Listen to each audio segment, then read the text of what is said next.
Olá, eu vou falar um pouquinho para vocês hoje como nós podemos manter a nossa saúde emocional dentro do ambiente de confinamento, nessa fase que todos nós estamos passando, onde estamos fechados dentro da nossa casa, com contatos sociais limitados, com restrição de saídas, e isso tem mexido muito com a estrutura emocional das pessoas, principalmente aquelas que já são mais sensíveis de alguma forma.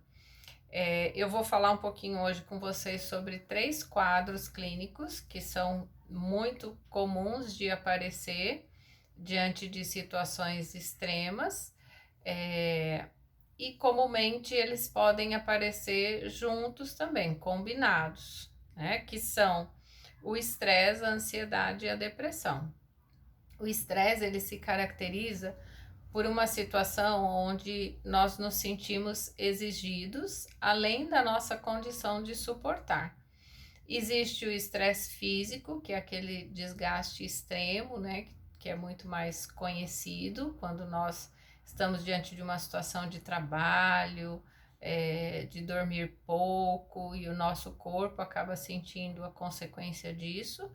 Mas existe também o estresse emocional, quando a situação envolve uma exigência interna de algo que nós em algum momento não conseguimos mais dar conta. O estresse ele pode gerar uma situação extrema que nós chamamos de esgotamento, que seria aquele limite mesmo, última gota de água lá no balde, onde a pessoa pode ter uma reação até agressiva, de descontrole, de gritaria, e acaba muitas vezes despejando isso em quem está à volta.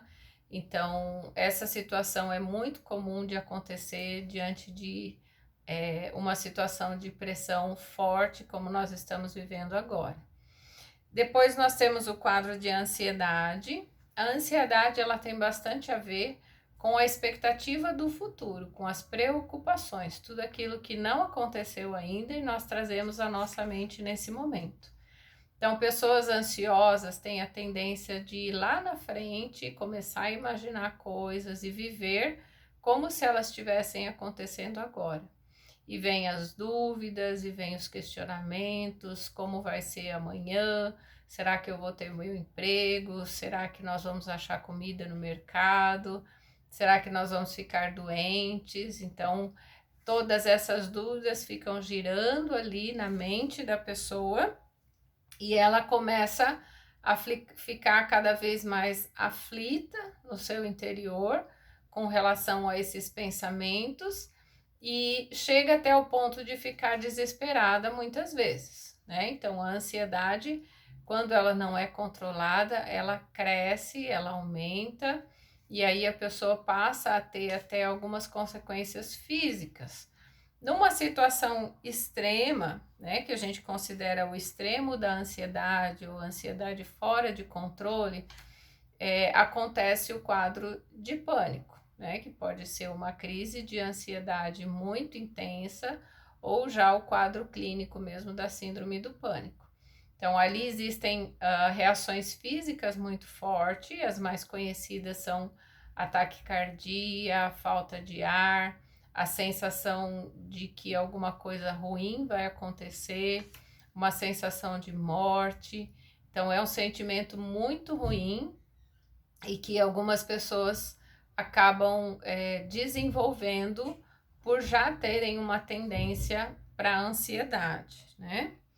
E temos também a depressão, que é aquele sentimento forte de angústia, de tristeza, de desespero, de falta de saída, quando a gente não enxerga perspectiva, né? Parece que os dias se tornam pesados, se tornam mais longos, é difícil acordar de manhã, é difícil achar motivação para fazer as coisas mais simples.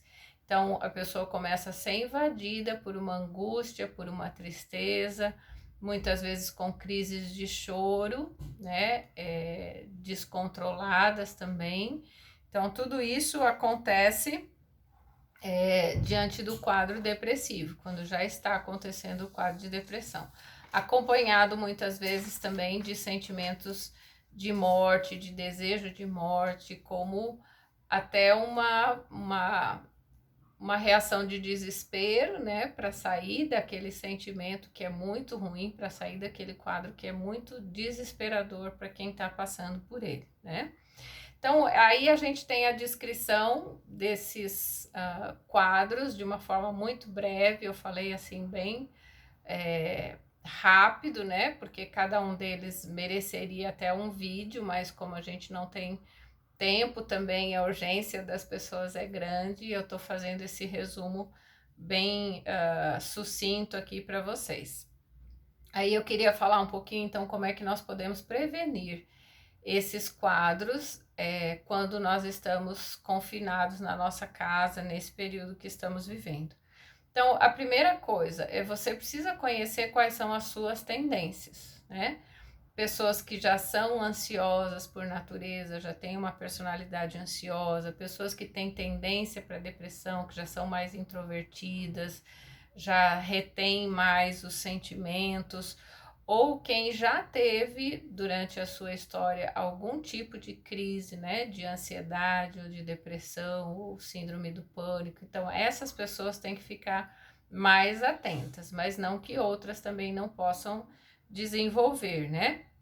Às vezes é justamente numa situação extrema que algumas coisas acabam vindo à tona que estavam guardadas ali e nós nem sabíamos que poderia acontecer, né? Então, uma das primeiras ações, além de você estar já a saber um pouco do teu histórico, é manter a mente saudável. Eu já fiz um outro vídeo falando sobre isso, se você não olhou, procura ouvir, né? Então, a nossa mente, ela é um dos segredos, né? Para a gente conseguir controlar as nossas emoções, é controlar a nossa mente. Você precisa também se manter em atividade. A ociosidade acaba favorecendo os pensamentos ruins, acaba favorecendo o desespero, os pensamentos ruins. Então, mantenha a sua vida ou a sua rotina ocupada, né, em atividade.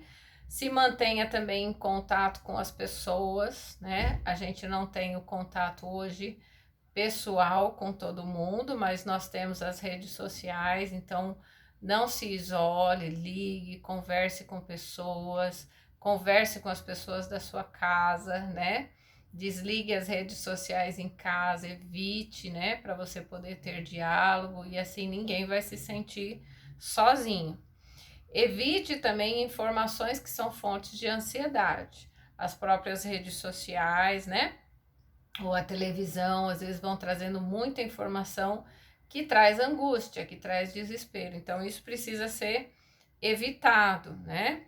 Converse com alguém sobre os seus sentimentos. Isso é bastante importante. Quando você conversa com alguém, você está dividindo o seu peso, você está dividindo a sua angústia e ela se torna menor, né? Então, converse com alguém, busque ajuda. Nós temos meios para isso. Hoje, boa parte dos profissionais da saúde mental, os psicólogos, estão fazendo terapia online, eu mesmo faço, então você não deve ficar sem ajuda se você precisa, né? A única sugestão é que você procure um psicólogo com alguma referência de alguém que você conhece, né? Não é o tipo de profissional que a gente busca às cegas, sem referência nenhuma. Mas a maioria deles já está fazendo atendimento online, então você não precisa nem sair de casa e você vai conseguir ter essa ajuda se for o caso, né? Se você toma medicação, não pare medicação de uso contínuo, nenhuma, né? Entre em contato com alguém se precisar comprar medicação, se precisar de receita, mas não pare, porque a gente tem visto muitos quadros se agravando porque a pessoa para a medicação de uma hora para outra. Mesmo que você se sinta bem, mesmo que você ache que está bem, mas como a situação também é potencial de desenvolver esses quadros clínicos, então não aconselhamos ninguém a parar a medicação, né? Principalmente para quem já está em tratamento, né? Já há um longo tempo, já faz esse acompanhamento, não pare, tá? Quando houver uma situação de crise de pânico, o que podemos fazer, e quem está à volta também é importante saber disso. Às vezes você não vai passar por isso, mas você pode lidar com alguém que pode ter ou estar tendo uma crise de pânico, então você já vai saber como ajudar. Uma das primeiras coisas que ajuda é a respiração profunda, que a gente solta devagar, né? Aquela respiração da meditação, do relaxamento, porque isso ajuda a relaxar o corpo, ajuda a melhorar a respiração. Então, né, toda aquela respiração acelerada, taquicardia, então respire devagar, e aí você vai olhar a sua volta e trazer a sua mente para a realidade, né? Porque a gente associa bem o quadro do pânico, da ansiedade, com aquela produção fantasiosa da mente. Então você vai trazer a mente para a realidade. Com quem eu estou, aonde eu estou, o que está acontecendo agora, e você vai começar a dizer para você mesma que está tudo bem, né? Olhe à volta, veja que está tudo em ordem. Então, converse com você mesmo. Está tudo bem, eu posso ficar tranquilo, está tudo em ordem, não está acontecendo nada. E assim você vai se acalmando. Então, traga o foco da sua mente para o momento presente, para aquilo que está acontecendo agora, né? Se você tiver nesse momento uma medicação para crise, é importante tomar, né?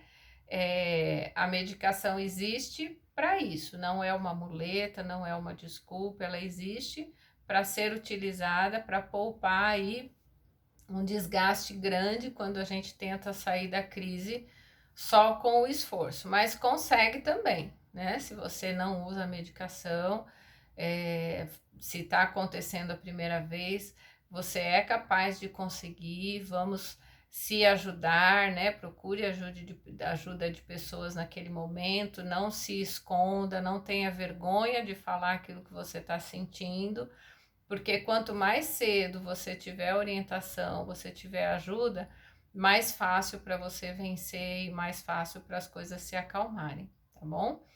Então, assim, de uma forma bem rápida, para não prolongar muito no vídeo, eu tentei falar sobre tudo. Se vocês tiverem algum detalhe, alguma informação que precisam esclarecer, pode perguntar. Eu tenho colocado o vídeo em alguns canais aí diferentes, né? Então, coloque perguntas, isso vai acabar chegando até mim e a gente pode ajudar conforme vocês, né, tiverem necessidade. O objetivo é ajudar mesmo, porque sabemos que a situação não está fácil, tá bom? Então, espero estar ajudando algumas pessoas dessa forma e fico à disposição de vocês.